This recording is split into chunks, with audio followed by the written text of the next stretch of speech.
జమ్మూ కాశ్మీర్ అలాగే జార్ఖండ్ రాష్ట్రాల అసెంబ్లీ ఎన్నికల ఓట్ల లెక్కింపు కొనసాగుతోంది. ప్రస్తుతం జార్ఖండ్ లో బీజేపీ ముందంజలో ఉంది. కాశ్మీర్ లో బీజేపీ పీడీపీలు నువ్వానేనా అన్నట్టు పోటీ పడుతుండగా జార్ఖండ్ లో బీజేపీ స్పష్టమైన ఆధిక్యంతో దూసుకెళ్తోంది. కాశ్మీర్ లో పీడీపీ మొదటి స్థానంలో కొనసాగుతుండగా బీజేపీ రెండో స్థానంలో ఉంది. కాంగ్రెస్ మూడో స్థానంలో ఉండగా ఎన్సీ చివరి స్థానానికి పడిపోయింది. కాశ్మీర్ లో ఫలితాలను బట్టి అక్కడ హంగ్ అసెంబ్లీ ఏర్పడే అవకాశాలు స్పష్టంగా కనిపిస్తున్నాయి. ఇక్కడ కనుక మనం ఫిగర్స్ కనుక ఒకసారి చూసినట్టయితే కాశ్మీర్ లో ప్రత్యేకించి జమ్మూ కాశ్మీర్ లో పీడీపీ ఇప్పటిదాకా చూసుకున్నట్టయితే 26 చోట్ల విజయం సాధించినట్టుగా తెలుస్తోంది. 5 చోట్ల ఆధిక్యం కనబరుస్తోంది. అలాగే బీజేపీ 22 చోట్ల ఆధిక్యంలో ఉంది. ఇంకా 3 స్థానాల్లో ఫలితాలు రావాల్సింది. 3 స్థానాల్లో ఆధిక్యంలో బీజేపీ ఉంది.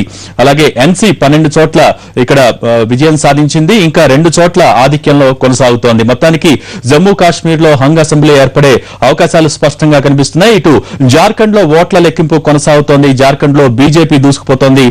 స్పష్టమైన ఆధిక్యంతో ప్రభుత్వం ఏర్పాటు దిశగా దూసుకెళ్తోంది. అధికార జేఎంఎం పార్టీ 2వ స్థానం, జేవీఎం 3వ స్థానంలో ఉన్నాయి. ఇక కాంగ్రెస్ పార్టీ 4వ స్థానానికి ఇక్కడ పరిమితమైంది. దుమ్కా స్థానం నుంచి బరిలోకి దిగిన సీఎం హేమంత్ సోరెన్ వెనుకంజలో ఉన్నారు. మజ్గావ్ నుంచి పోటీ చేసిన మాజీ సీఎం మధు కూడా ఓటమి పాలయ్యారు. ధన్బాద్ నుంచి పోటీ చేస్తున్న జేవీఎం అధ్యక్షుడు బాబులాల్ మరాండి వెనుకంజలో కొనసాగుతున్నారు. ఇక్కడ ఫలితాల సరళిని కనుక మనం చూసినట్టయితే జార్ఖండ్ లో ఇప్పటిదాకా విడుదలైన ఫలితాల్లో బీజేపీ 13 చోట్ల ఇంకా ఆధిక్యంలో కొనసాగుతోంది. 25 చోట్ల విజయం సాధించింది. అలాగే జేఎంఎం 9 చోట్ల విజయం సాధించింది. ఇంకా 11 చోట్ల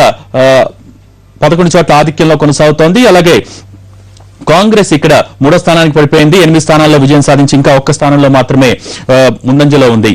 ఇప్పటిదాకా వచ్చిన ఫలితాల సరళి ఈ విధంగా ఉంది. ఇవి బులెటిన్ విశేషాలు. మరిన్ని అప్డేట్స్ కోసం స్టే ట్యూన్ టు ఎన్టీవీ.